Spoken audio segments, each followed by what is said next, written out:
Hello, Hare Krishna, Namaste. I'm going to be reading a book review of Bhakti Shakti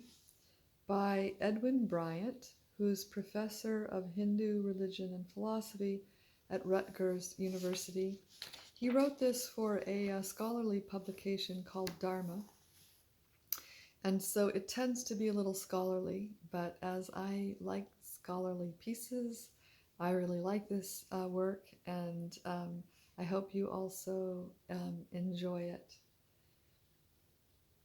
The Vraj Vrindavan Krishna traditions that blossomed in the 16th century inspired voluminous literatures elaborating and expanding on the theological intricacies of Krishna devotion, an enormous canonical corpus that was entirely penned by males. While this, of course, is by no means anomalous, but just one instance of the exclusion of female authorship in practically the entire history of world literature exposition, this lacuna is particularly remarkable and perhaps ironic in the Krishna traditions. In the Vraj devotionalisms stemming from Sri Chaitanya, Vallabhacharya, and others, while Krishna is formally and nominally the ultimate controller, the Shaktiman, possessor of Shakti, he himself acknowledges in the commentarial literature of these traditions that he is completely controlled by Radha's feminine love.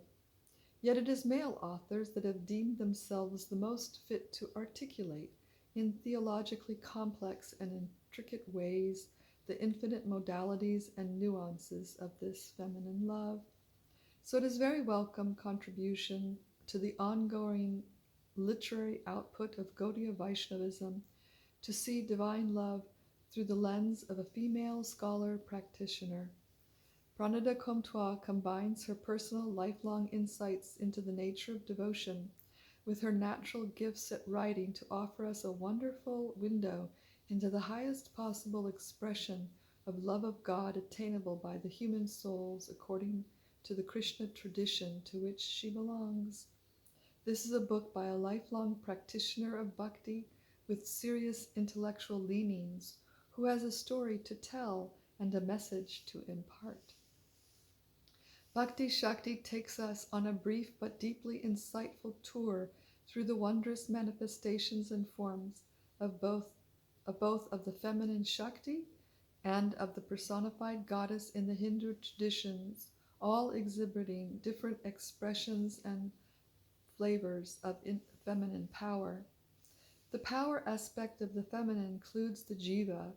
as Shakti, as well as the perceived universe itself, Maya Shakti, and the personified Shakti invokes the myriad forms of the goddess exhibited in the multiplicity of bhakti traditions.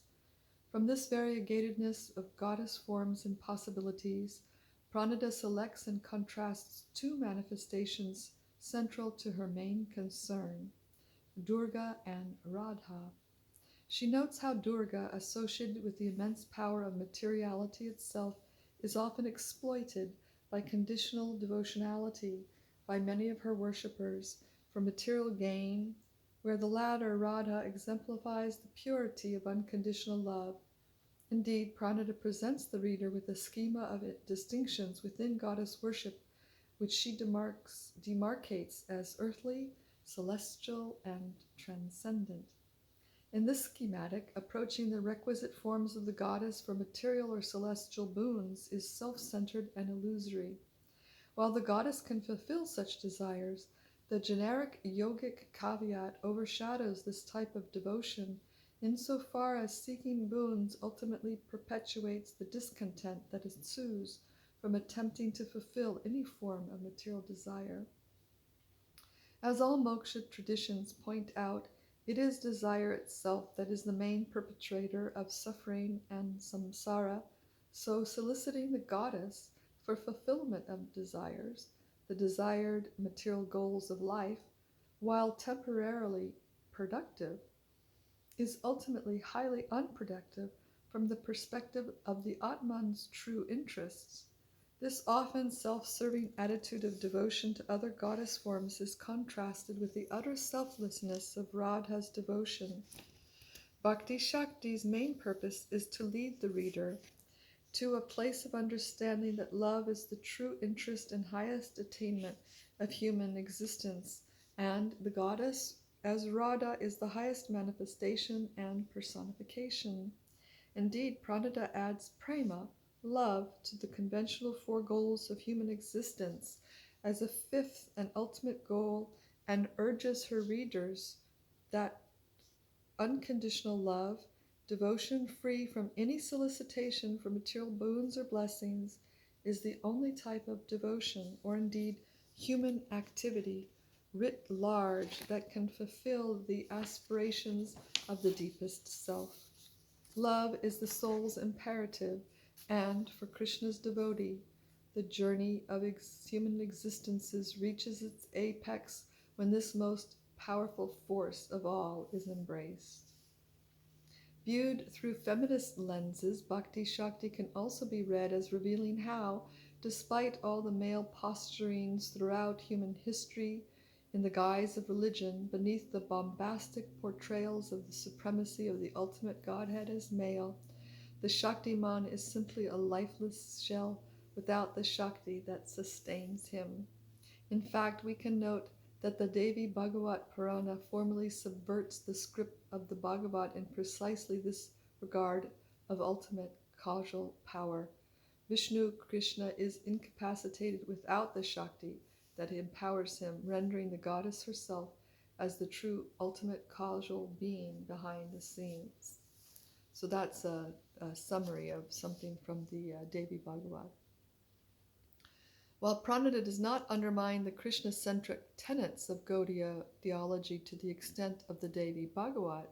Bhakti Shakti certainly reworks it to focus on and highlight its central feature, love, and again, specifically love as it manifests in its highest attainable expression in the being of Srimati Radharani. It is with sweetness and love alone that Radha captures and controls Krishna, Lord of the universe, as well as the hearts of the devotees. In this sense, Radha is indeed the supreme controller, and in many ways eclipses Krishna in the on-the-ground devotionality of the Vrindavan traditions, where the locals greet each other by Jai Radhe rather than Jai Shri Krishna of the outside pilgrims. So he's pointing out that when you're in Vrindavan, those who live in Vrindavan, they say Jai Shri Radhe, but those who are visiting Vrindavan, they say Jai Shri Krishna.